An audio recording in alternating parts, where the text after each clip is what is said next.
আমার আর আমার বন্ধুর মাঝখানে কোনো পর্দা নাই, বিনা পর্দায় 27 বছর প্রেমের আলাপ। তিনি এমন নবী যেই নবীর উম্মত হওয়ার জন্য সব নবীরা চেয়েছিলেন, ঠিক কিনা বলেন? আল্লাহ কই না, সম্ভব না, সম্ভব না। একজনের আরজি আমি কবুল করেছি, যিনি আমার নবীর উম্মত হয়ে আবার আসবে। জোরে বলুন আল্লাহু আকবার। তিনি এমন নবী যেই নবী এখনো রোজা মুবারকে কান্দেন, ইয়া রাব্বি হাবলি উম্মতি, ইয়া রাব্বি হাবলি উম্মতি। হাসরের ময়দানে সবাই বলবেন নফসি নফসি, আমার আপনার নূরের নবী বলবেন ইয়া রাব্বি হাবলি উম্মতি, ইয়া রাব্বি হাবলি উম্মতি। আল্লাহ পাক এমন একজন নবীর উম্মত বানাইছেন, আমরা সবাই খুশি না বেজার? কারা কারা কোনজন দুইটা হাত ধরে দেখান তো দেখি। নারায়ে তাকবীর, নারায়ে রিসালাত, আহলে সুন্নাত ওয়াল জামাত, নারায়ে তাকবীর। বন্ধুরা রে আমার, সময় খুব কম পাবার জন্য ভূমিকার মধ্যে কোনো কথা নয়। আমি বলছিলাম এই দুনিয়ায় আমরা কেউ থাকতে পারবো না, আমাদের সবাইকে চলে যেতে হবে। নাকি আমরা থাকতে পারবো? থাকার গ্যারান্টি আছে? জোরে কোন আছে? আছে আছে। আমাদের মরণ হবে কি হবে না? এ আমার বন্ধুরা বাবারা, মরণটা হইল মুসলমানদের জন্য প্রথম ঘাঁটি। মরণটা বড় ডেঞ্জারাস, মরণটা বড় কঠিন, মরণটা বড় কঠিন, মরণটা বড় বড় ডেঞ্জারাস। এই মরণ থেকে যদি আমরা রেহাই পাওয়া যায়, বুঝবেন আপনার কবরের মধ্যে শান্তি হবে, হাসরের ময়দানে আপনার শান্তি হবে। যদি আপনি কবরের মরণের মধ্যে ধরা খেয়ে যান, আপনার সব জায়গার মধ্যে আপনি ধরা খাইতে হবে, ঠিক কিনা বলেন? ঠিক কিনা বলেন?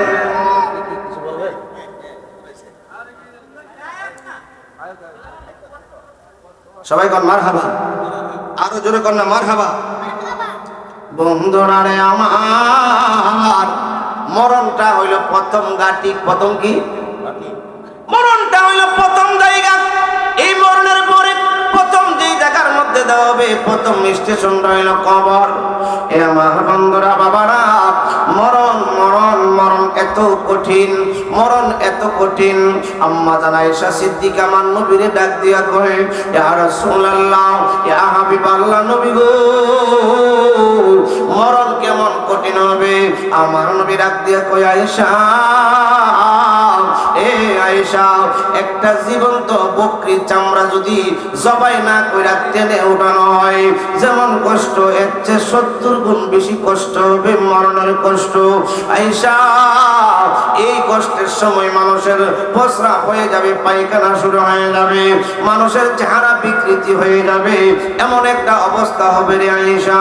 আম্মা জান আয়েশা কই, ইয়া রাসূলুল্লাহ, ইয়া হাবিবাল্লাহ, নবী গো, তাহলে কি সবার মরণ এমন হবে? আমার নবী ডাক দিয়ে কই, আয়েশা, এ আয়েশা, না না, যারা ইমানদার মুত্তাকি মুমিন হবে তাদের মরণটা এমন ভাবে হবে, মালাকুল মউত আজরাইল আসবে, তাদের সামনে তারা বলতে পারবে না। বলে মরণটা কেমনে হবে? আমার আল্লাহ পাক রব্বুল আলামিন কুরআনুল কারীমের মধ্যে ঘোষণা দিয়েছেন, বিসমিল্লাহির রহমানির রহিম, ইয়া আইয়াতুহান নাফসুল মুতমাইন্না ইরজিই ইলা রাব্বিকি রাদিয়াতাম মারদিয়া ফাদখুলি ফি ইবাদি ওয়াদখুলি জান্নাতি। আমার বন্ধুরা বাবারা, যারা আপনার ইমানদার হবে, মুত্তাকি হবে, যারা 5 ওয়াক্ত নামাজি হবে, যারা রোজাদার হবে, যারা পরের হক মেরা খাবে না, যারা হালাল পথে চলবে, তাদের মরণটা যখন হবে, আমার দয়ার নবী মায়ার নবী তিরমিজি শরীফের মধ্যে বলেন, মালাকুল মউত আজরাইল আসবে, উনার সাথে হাজার হাজার লক্ষ লক্ষ ফেরেশতারা আসবে। একজন ফেরেশতাকে আল্লাহ ডাক দিয়া বলবে, ফেরেশতা রে, আমার মাহবুব বান্দা আসবে আমার দিদারে, যেই বান্দাটা দুনিয়ার মধ্যে কষ্ট কইরা কইরা 5 ওয়াক্ত নামাজ পড়েছে, তাহাজ্জুদের টাইমে আমি আল্লাহরে চোখের পানি ছেড়ে ছেড়ে রব বলে ডেকেছে, আমি আল্লাহর ভয়ে চোখের পানিগুলি গড়গড় করে ছেড়েছে। এ ফেরেশতা, জান্নাতে চলে যাও, কোনো কাপড় দিয়ে নাও, সাধারণ কোনো কাপড় দিয়ে নাও, জান্নাত থেকে একটা সাদা কাপড় নিয়ে আসো। জান্নাতি কাপড় সুগন্ধযুক্ত কাপড়ের মধ্যে আমার বান্দার রূহটা গ্রহণ করবা। শুধু কাপড় নয়, জান্নাত থেকে তুমি মেশকো আম্বর নিয়ে আসো। এবার ওই ফেরেশতা মেশকো আম্বর নিয়ে জান্নাতি আপনার সাদা কাপড় নিয়ে ওই বান্দার বাড়িতে হাজির হয়ে যাবে। ফেরেশতাটা ডাক দিয়া বলবে, আল্লাহ গো, ও আল্লাহ, আমি কোন জায়গার মধ্যে অবস্থান করব? আল্লাহ ডাক দিয়া বলবে, ফেরেশতারে, তুমি আমার বান্দার কপালের মাঝখানে, দুই চোখের মাঝখানে কপালের বরাবর বসো। এবার বসার পরে দেখবেন কিছু কিছু লোক মারা গেলে ওই বাড়ির মধ্যে এমন একটা গ্রাম ছড়ায়, যেই গ্রামটা আমরা জীবনের দুনিয়ার মধ্যে কোনো খুশবুর মধ্যে পাই না, কোনো আতরের মধ্যে পাই না, কোনো পারফিউমের মধ্যে পাই না, কেমন যেন একটা ঘ্রাণ লাগে, ভালো ভালো লাগে। এবার ওই ফেরেশতা বসবে কপালে। এবার মালাকুল মাউত আজরাইল আলাইহিস সালাম তার রূহ নেওয়ার জন্য যখন আপনার হাত বাড়াবে, ওই মুমিন বান্দার রূহটা দেহের মধ্যে ঘোরাঘুরি করবে, দৌড়াদৌড়ি করবে, বের হয়ে আসতে চাইবে না। এবার ফেরেশতা আজরাইল আলাইহিস সালাম ডাক দিয়া বলবে, আল্লাহ গো, ও আল্লাহ, আপনার বান্দার রূহ দিয়ে আপনার বান্দার দেহ থেকে আসতে চাইছে না, এখন আমি কি করব? আল্লাহ ডাক দিয়া বলবে, এ আজরাইল, আমার বান্দার দেহ থেকে বান্দার রূহটা এক সেকেন্ডের জন্য জীবনে কোনোদিন আলাদা হয় নাই। আমার বান্দারে 60 বছর, 65 বছর, 70 বছর হায়াত দিয়েছিলাম। আমার বান্দার দেহ থেকে এই রূহটা কোনোদিন এক সেকেন্ডের জন্য আলগা হয় নাই। আজকে যে বের হয়ে আসবে, দেহের জন্য তো মায়া লাগতেছে, দেহের জন্য তো মায়া লাগতেছে, এমনি বের হবে না। তুমি একটা কাজ করো, আমার 8টা জান্নাতকে আমার বান্দার সামনে তুলে ধরো, দেখবা আমার বান্দার রূহটা অটোমেটিকলি চলে আসবে। এবার মালাকুল মাউত আজরাইল আলাইহিস সালাম ওই মুমিন বান্দার সামনে আল্লাহর 8টা জান্নাত যখন তুলে ধরবে, এরপরে রূহটা হাসতে হাসতে হাসতে হাসতে মালাকুল মাউত আজরাইলের হাতে চলে আসবে। আমার নবী ডাক দিয়া কয়, আয়েশা, ও আয়েশা, মার স্তন থেকে সন্তান দুধ পান করতে করতে যেমন ভাবে ঘুমিয়ে যায়, এমন ভাবে তার রূহটা তার দেহ থেকে বের হয়ে আসবে। সে বলতে পারবে না, সে টের পাবে না। সুরে কন্যা আল্লাহু আকবার।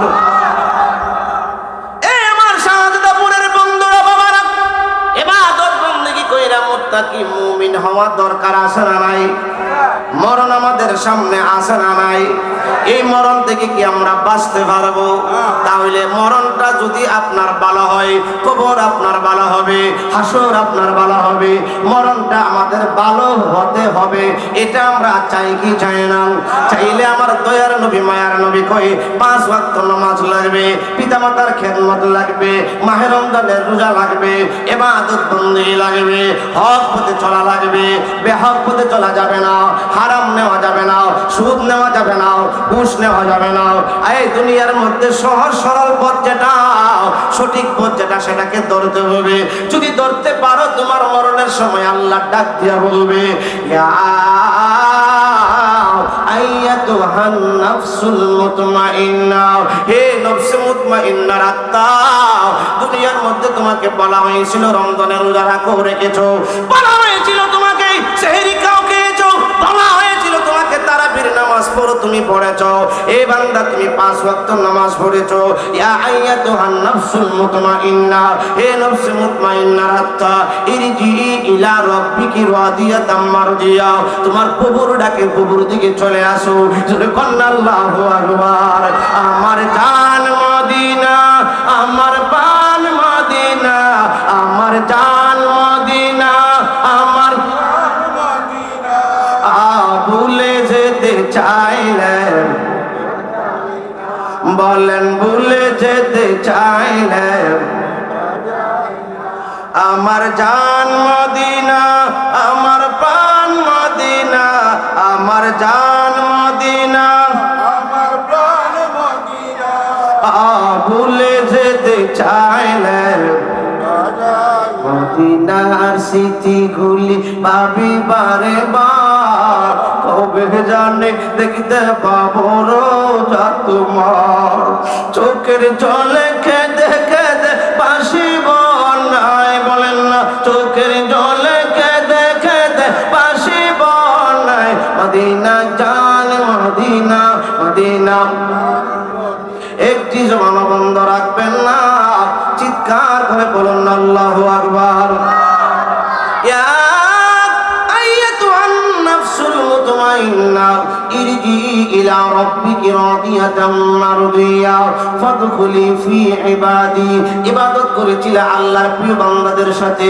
এবার চলে আসো ওয়াদখুলি জান্নাতি তোমার জন্য জান্নাত তোমার জন্য জান্নাত এ আমার যুবক ভাইরা গো এ আমার মুরব্বি আব্বারা এবার যখন মুমিন বান্দার রূহটা বের হয়ে যাবে এবার মালাকুল মউত আজরাইল সহ লক্ষ লক্ষ ফেরেশতারা ওই যে জান্নাতি কাপড়টা এনেছিল সুগ্রাম যুক্ত ওই কাপড়ের মধ্যে পেশায়া যখন প্রথম আসমানে নিয়ে যাবে প্রথম আসমানের ফেরেশতারা ডাক দিয়া বলবে আজরাইল এরে আজরাইল আজকে তুমি কার রূহটা গ্রহণ করলা রে আরে কি হয়েছে ও এত সুগ্রাম এত ভালো লাগতেছে এই রূহটা কার রূহ কোন সাজদাপুরের ইমুকের ছেলে ইমুকের রূহ কোন সে এত ভালো সে তো ভালো এ বাজান আজকে তো আমরা দুনিয়ার মায়ায় বইরা দুনিয়ার দুঃখায় বইরা সংসারের মায়ায় বইরা আজকে তো আমরা ভুলে যাই আল্লাহকে ভুলে যাই আমাদের মরণকে মরণ আমাদের সামনে আসে না নাই আইনা মা ইউদরিকুমুল মাউত ওয়ালাউ কুনতুম ফি বুরুজিন মুশাইয়াদা জোরে কন্না আল্লাহু আকবার মরণ থেকে তুমি যতই পালাও না কেন যদি তুমি লোহা দিয়ে ঘর বানাও যেখানে তোমার পিপিলিকা ঢুকতে পারবে না বলে হুজুর আলো বাতাস ঢুকতে পারবে না মালাকুল মউত আজরাইল কেমনে ঢুকবে আমার নবী আমার আল্লাহ কই তুমি যেখানে থাকো না কেন লোহা দিয়া যদি ঘর বানাও সেখানেও মালাকুল মউত আজরাইল ঢুকবার ক্ষমতা আছে না নাই জোরে কন্যা আসে না নাই এই মরণ থেকে আমরা বাঁচতে পারবো না মরণটা কি আমাদের সামনে না পিছনে আরে জোরে কন্যার সামনে না পিছনে তাহলে আমরা কেমনে মরণ রে ভুলে যাই কেমনে রে আমরা কবর রে ভুলে যাই দুনিয়ার মায়ায় বইরাও সংসারের মায়ায় বইরা আর কতদিন গুরুবারে সাজদাপুরের যুবক ভাইয়েরা এ আমার মা বোনেরাও এ আমার বাবা ভাইয়েরা এই জন্য তো কবি বলেছেন সংসার সংসার কইরা ববে গো করলে না বন্দেগি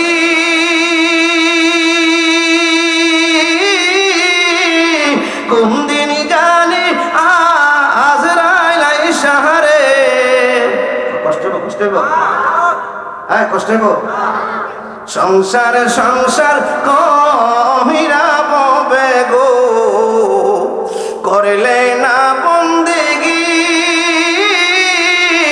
কিভাবে কাটা আইবে মনোরে কবরের জিন্দেগি রে ওরে জীবন গুনাই গুনাই গে বলো না ওরে জীবন গুনাই গুনাই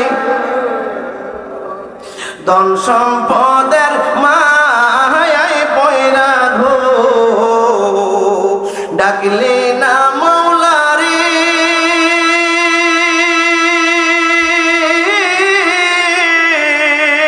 কি জানে কি উপায় হবে গো অন্ধকার কবরে রে ওরে জীবন গুনাই গুনাই গেল রে সংসার সংসার কহিরা ববে গো ডাকলে না মৌলারে কি জানে কেউ উপায় হবে গো অন্ধকার কবরে রে ওরে জীবন গুনাই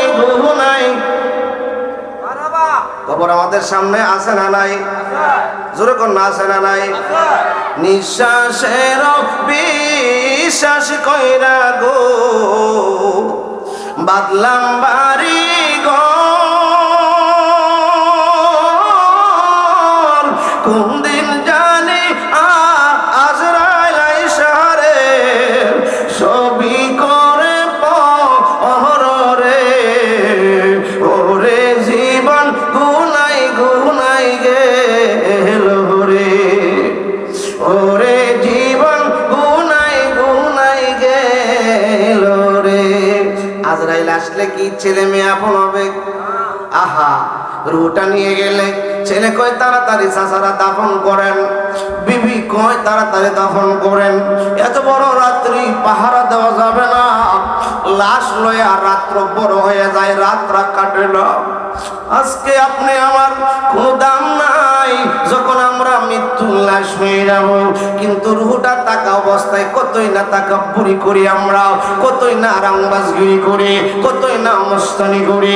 এ আমার শাহজাদাপুরের বন্ধুরা, বাবারা গো, এই যুবক ভাইয়েরাও, আপনাদের পায়ের নিচে হাত রেখে বলে দিয়ে যাই, যেই যা বলুক না কেন, 5 ওয়াক্ত নামাজ ছাড়া মুমিন পার হওয়ার মতন কোনো সুযোগ নাই। ঠিক কিনা বলেন?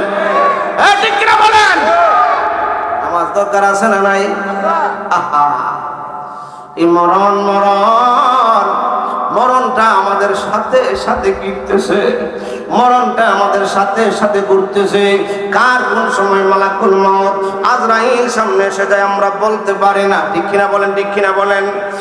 বন্ধুরা রে আমার, আমি যেই কথাটা বলতেছিলাম, আপনার রূহটা নিয়ে যাবে, আপনারে নিয়ে আপনার ইল্লিন অর্থাৎ আপনারে নিয়ে জান্নাতের মধ্যে রূহটা রাখবে, দেহটা পড়ে থাকবে শাহজাদাপুরের জমিনে। এবার মানুষগুলি আইসা আপনারে নাকে মুখে তুলা দিয়া, দুই মানে বড় পাতার গরম পানি দিয়া আপনারে গোসল করাবে। কয়েকজনে মিল্লা মসজিদ থেকে খাটিয়াটা আনবে, কয়েকজন যায় শাহজাদাপুরের বাজার থেকে অথবা শাহবাজপুরের বাজার থেকে মার্কিন কাপড় আনবে। তাড়াতাড়ি কইরা কবরে যখন শোয়া দিবে, কবরের মধ্যে শোয়া সবাই চলে আসবে, ছেলে যাবে না, মেয়ে যাবে না, দ্বন্দ্বলত যাবে না। যেই দ্বন্দ্বলতের লাগি দুনিয়ার মধ্যে আল্লাহর আইন ভুলে গেলেন, ওই দ্বন্দ্বলত সাথে যাবে যাবে যাবে যাবে যাবে যাওয়ার সময় আমাদের পকেট নাই, কি নাই, কি নাই, কি নাই। আহা, ওই যে বাদশা কারণ বলছিল, আমার সন্তানেরা, আমার এত সম্পদ। কোরআনের মধ্যে সূরা কাসাসের মধ্যে কারেন্নার ঘটনা আইছে, আপনার সেখানে বলা হয়েছে তার যে সম্পদ ছিল, তার সম্পদের চাবি রাখার জন্য একদল শক্তিশালী যুবক লাগতো, একজন দুইজন না, একদল। কদল একদল শক্তিশালী যুবক লাগতো। এবার মুসা নবী যখন গেলেন, কারণ তুমি আল্লাহ রাস্তায় দান করো, সম্পদের যাকাত দাও, আল্লাহ তোমার সম্পদ দিছে। এবার কারেন না কই না এটা ভুলে গেছি। এবার কারেন না বলছিল, না আমি এগুলি আমার নিজের চেষ্টায়, নিজের পরিশ্রমে, আমার নিজের জ্ঞান দ্বারা সম্পদ জোড়াইছি, আল্লাহ আমার এটি দিছে না। এরপরে আল্লাহ পাক রব্বুল আলামিন এবার কোরআনের মধ্যে ডিক্লার দিয়ে দিলেন, কারণ রে তোর সম্পদ সহকারে তুই মাটি নিচে ডাবতে থাকবে, ডাবতে থাকবে। এখন পর্যন্ত কারণ ডাবতেছে, কিয়ামত পর্যন্ত তার সম্পদ মাটির নিচে ডাববে। ঠিক না বলেন? আজকে শাহজাদাপুরের জমিনে কত মানুষের যাকাত খরচ হয়ে রয়েছে, যাকাত দেয় নাই, কিনা? যদি যাকাত না দেন, মনে করেন আপনার 10,000 টাকা যাকাত আসছে, 10,000 টাকা যাকাত না দেওয়ার কারণে সমস্ত মালটা হারাম হয়ে গেছে। ওই হারাম মাল খাইয়া নামাজে দাঁড়াইলে, ওই হারাম মাল দিয়ে কাপড় কিনা নামাজে দাঁড়াইলে নামাজ আপনার হবে না, হবে না।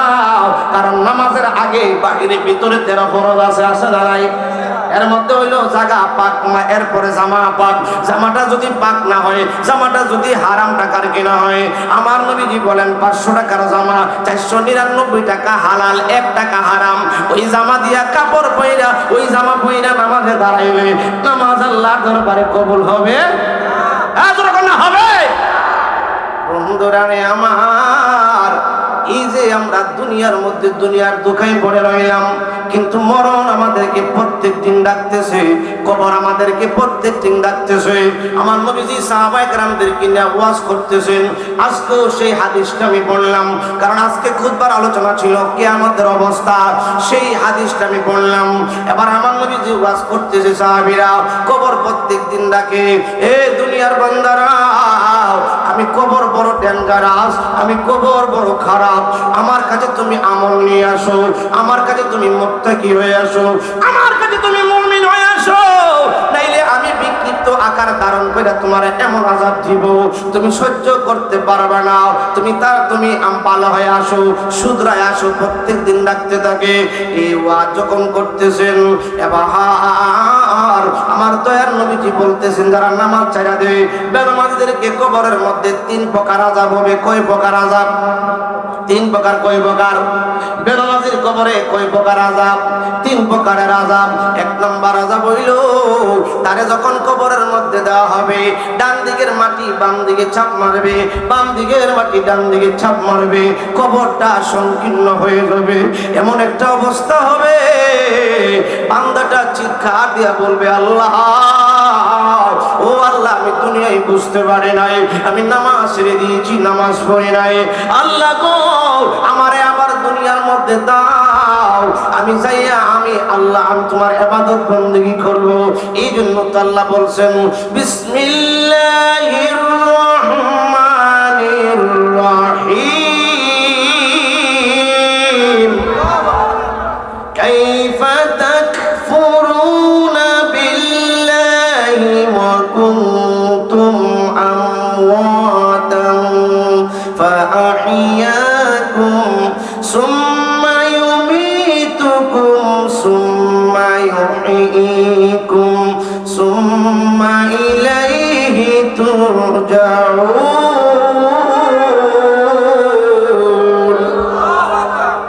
আল্লাহ কই, কাইফা তাকফুরুনা বিল্লাহ, তোমরা কেমনে আমি আল্লাহর সাথে নাশুকরি করাও, আমি আল্লাহর সাথে তোমরা কেমনে কুফরি করাও, আমি আল্লাহরে তোমরা কেমনে ভুলে দাও, আমি আল্লাহর ইবাদত থেকে তোমরা কেমনে সরে দাও। কাইফা তাকফুরুনা বিল্লাহি ওয়া কুনতুম আমওয়াতান, তোমরা ছিলা মৃত, আমি আল্লাহ তোমাদেরকে জান দিলাম, এরপরে আমি আল্লাহ তোমাদেরকে আবার মৃত্যু দিব, এরপরে আমি আল্লাহ তোমাদেরকে আবার জিন্দা করব। ঠিক কিনা বলেন? মায়ের রেহেমে আমরা ছিলাম মুর্দা, মায়ের রেহেমে আল্লাহ পাক আমাদের দেখে জান দিছে, জান দিয়া দুনিয়ার মধ্যে ফাড়াইছে। 60-70 বছর বাঁচার পরে আবার জান আল্লাহ নিয়ে যাবে, নিয়ে যাওয়ার পরে কবরের মধ্যে আবার জিন্দা করবে। আল্লাহ কই, সেখানে তুমি আবাদুল আবাদ থাকবা, আর তোমার মরণ হবে না। জান্নাতি হইলে আরাম আর আরাম, জাহান্নামী হইলে বেআরাম আর বেআরাম, কষ্ট আর কষ্ট, কষ্টের কোনো শেষ নাই। ঠিক কিনা বলেন? ঠিক কিনা বলেন?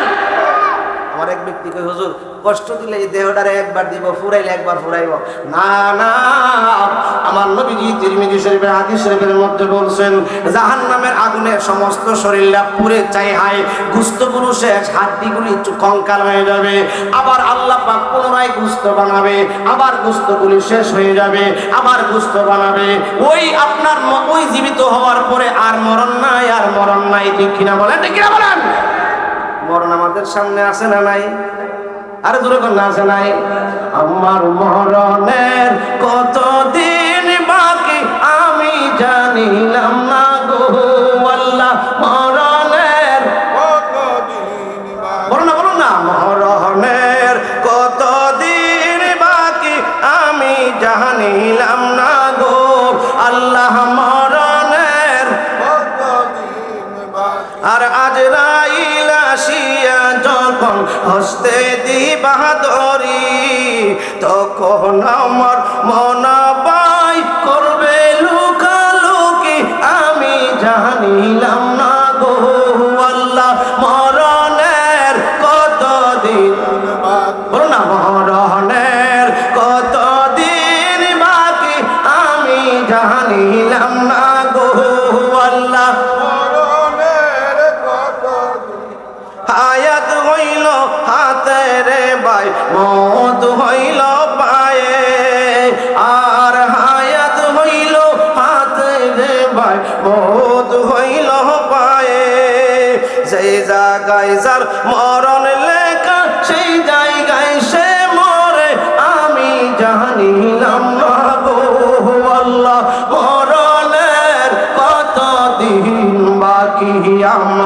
মরণের কতদিন বাকি আমি জানিলাম না গো আল্লাহ মরণের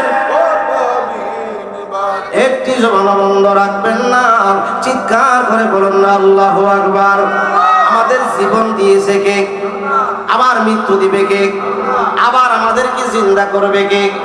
আল্লাহ কই বান্দা দুনিয়ার জমিনে তোমরারে আমি আল্লাহ সার দিছি কিন্তু ছেড়ে দেয় নাই, ঠিক না বলেন? মনে করেন শারদাপুরের একজন লোক ওই যে বিশুর কোম্পানির মধ্যে চাকরি করে, মাসের মধ্যে যদি 20 দিন ডিউটি করে, 10 দিন ডিউটি না করে, তাহলে কি ফুল মাসের বেতন দিবে? হুজুর কন্যা দিবেনি? কেন দিবে না? বলে হুজুর 10 দিন ডিউটি করে নাই। আমার আল্লাহ পাক রব্বুল আলামিন ডেকে ডেকে বলে, এই দুনিয়ার বান্দারা আমি আল্লাহ ডিউটি দিয়েছি 5 ওয়াক্ত নামাজ, 5 বার আমার দরবারে হাজিরা দিবা। 1 দিন দেও নাই, 2 দিন দেও নাই, 3 দিন দেও নাই, 1 সপ্তাহ দেও নাই, 1 মাস দেও নাই। আমি আল্লাহ খাবার বন্ধ করি না, আমি আল্লাহ অক্সিজেন বন্ধ করি না, আমি আল্লাহ তোমার রিজিক বন্ধ করি না। আমি আল্লাহ ইচ্ছা করলে তোমার খাবার বন্ধ করে দিতে পারতাম, রিজিক বন্ধ করে দিতে পারতাম, প্রস্রাব পায়খানা বন্ধ করে দিতে পারতাম। পারতো কি পারতো না? জোরে কোন না, পারতো কি পারতো না? আল্লাহ কই বান্দারে আমি আল্লাহ তোমরারে ছাড় দেই, কিন্তু আমি আল্লাহ তোমরারে ছেড়ে দেই না। মনে রাখো, যদিও নামাজ ছেড়ে দিছো, খাবার পাইছো নামাজীদের মতো নয়, নামাজ ছেড়ে দিছো ক্ষেতের মধ্যে বৃষ্টি পাইছো নামাজীদের মতো নয়, কিন্তু একটা ওয়াক্ত নামাজ ছাড়ার কারণে তুমি 2,88,00,000 বছর জাহান্নামের আগুনে জ্বলতে হবে। 1 ওয়াক্ত নামাজ কাজা করার কারণে, ঠিক কিনা বলেন? ঠিক কিনা বলেন? আমার মুমিন বান্দার রূহ নিয়ে যাবে জান্নাতে। দেহটা যখন কবরের মধ্যে দিয়ে আসবে, ছেলে মেয়েরা সবাই চলে আসবে। আজকে দুনিয়ার জন্য আমরা পাগল হয়ে গেলাম, এই দুনিয়া আর কেউ আপন না। কবরের মধ্যে সময় চলে আসবে, আমি কেমন করে থাকবো কবরে একা, সেটাই পাই যেন নূরের গভীর দেখা। বড় ভয় হয় কবরে কেমনে থাকবো, একা বড় ভয় হয়। আবার নবী যখন কবরের আযাবের আলোচনা করতেন, কষ্টের আলোচনা করতেন, বিশেষ করে সাইয়েদনা আবু বকর সিদ্দিক রাদিয়াল্লাহু তাআলা জমিনের মধ্যে পয়রা গড়াগড়ি করে কান্না শুরু করতেন। ওসমান বিন নুরাইন দৌড়ায়া কবরের পাশে চলে যাইতেন, যায়া এমন ভাবে কাঁদতেন বাচ্চাদের মতন, হাউমাউ করে কাঁদতেন।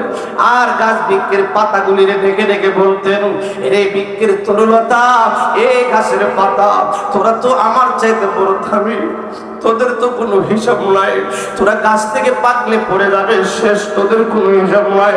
আমি ওসমান বিন নুরাইনের তো হিসাব হবে। আবু বকর সিদ্দিক কাঁদতে কাঁদতে অজ্ঞান হয়ে যাইতো। হুশ আসার পরে বলতো, এরে দুনিয়ার পশু পাখি, তোরা তো আমি আবু বকরের চাইতে বড় দামি, তোদের তো কোনো হিসাব নাই। তুমি বকরি তোমারে জবাই করে খায়া ফেলে হিসাব শেষ, আমি আবু বকরের তো হিসাব হবে। কবরে না জানি আমার কেমন অবস্থা হয়, অথচ আমার নবী বলছেন আবু বকর ফিল জান্নাহ, উমর ফিল জান্নাহ, ওসমান বিন নুরাইন ফিল জান্নাহ, আলী ফিল জান্নাহ। জোরে বলেন আল্লাহু আকবার। আরে জান্নাতের সার্টিফিকেট পাওয়ার পরেও কবরের আলোচনা শোনার পরে সাহাবায়ে কেরাম কাঁদতে কাঁদতে অজ্ঞান হয়ে যাইত।